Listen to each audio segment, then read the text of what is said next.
Hello everyone, मेरा नाम है डॉक्टर स्वाति वर्मा। कि आपको भी आँखों में जलन होना, खुजाल आना या उसके साथ पानी आना, आँखों का लालपन होना, ऐसी परेशानी हो रही है तो हो सकता है आपकी आँख आ गई, मतलब पिंक आई या कंजक्टिवाइटिस। ये बहुत ही कॉमन इन्फेक्शन रहता है। वैसे तो इसका कोई पर्टिकुलर मौसम नहीं रहता, बट मानसून में ये बहुत ज़्यादा देखा गया है। तो ये होता क्या है?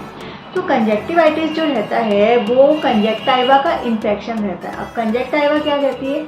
हमारी जो आँख रहती है उसकी जो ऊपरी परत रहती है वो रहती है कंजक्टाइवा, जिसका काम रहता है आँखों को बाहरी डस्ट से, धूल से प्रोटेक्ट करना और ल्यूब्रिकेशन प्रोवाइड करना। उसका इन्फेक्शन हो जाता है, वो कहलाता है कंजक्टिवाइटिस। ये मेनली तीन इसके रीजंस होते हैं। एक तो होता है एलर्जेटिक, जिसका नाम से ही समझ में आ रहा है कि किसी पर्टिकुलर चीज़ की एलर्जी की वजह से ये हो रहा है। इसमें डस्ट हो सकता है, कोई फूल हो सकता है, या कोई प्लांट जिसकी वजह से आपको एलर्जी हो उसकी वजह से ये हो सकता है। उसके अलावा रहता है इन्फेक्शियस कंजक्टिवाइटिस, जो बैक्टीरियल और वायरस दोनों की वजह से हो सकता है। और तीसरे नंबर का रहता है केमिकल, जैसे उसके नाम से मालूम पड़ रहा है, पर्टिकुलर केमिकल के रिएक्शन की वजह से होता है। तो अब ये तीनों जो कंजक्टिवाइटिस रहते हैं इनके सिम्टम्स थोड़े थोड़े डिफरेंट होते हैं। वैसे तो सबके सिमिलर आते हैं, बट थोड़े से डिफरेंट होते हैं। जैसे अगर किसी को एलर्जी की वजह से कंजक्टिवाइटिस है तो क्या होता है कि उसकी जो आँखें रहती है उसमें उसको इचिंग बहुत ज़्यादा रहेगी। उसके अलावा अगर इन्फेक्शन की वजह से है तो आँखों में सूजन आना, आँखों का लाल होना, आँखों से पानी आना और आँखों में कीचड़ बनना, ये इन्फेक्शियस कंजक्टिवाइटिस के सिम्टम्स रहते हैं। अगर किसी को केमिकल की वजह से रहता है तो उसको जो रहता है वो बर्निंग बहुत ज़्यादा रहेगी और स्वेलिंग आ जाएगी आँखों में। तो अगर आपको कंजक्टिवाइटिस हो रहा है तो हमें क्या करना चाहिए? पहले तो हमें आँखों को ठंडे पानी से जो है वो बार बार वॉश करना चाहिए। उसके अलावा हमें जो है वो क्लीन क्लोथ्स का इस्तेमाल करना चाहिए हमारी आँखों को जो है बार बार वाइप करने के लिए। उसके अलावा हमें एक आँख के हाथ जो है वो दूसरे आँख पे नहीं लगाना है।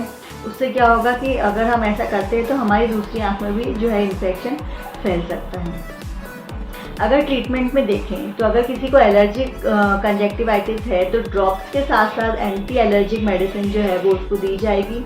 अगर जो है किसी को इन्फेक्शियस वाला है तो अगर बैक्टीरियल कंजक्टिवाइटिस है तो एंटी बैक्टीरियल मेडिसिन जो है उसको प्रोवाइड करेंगे।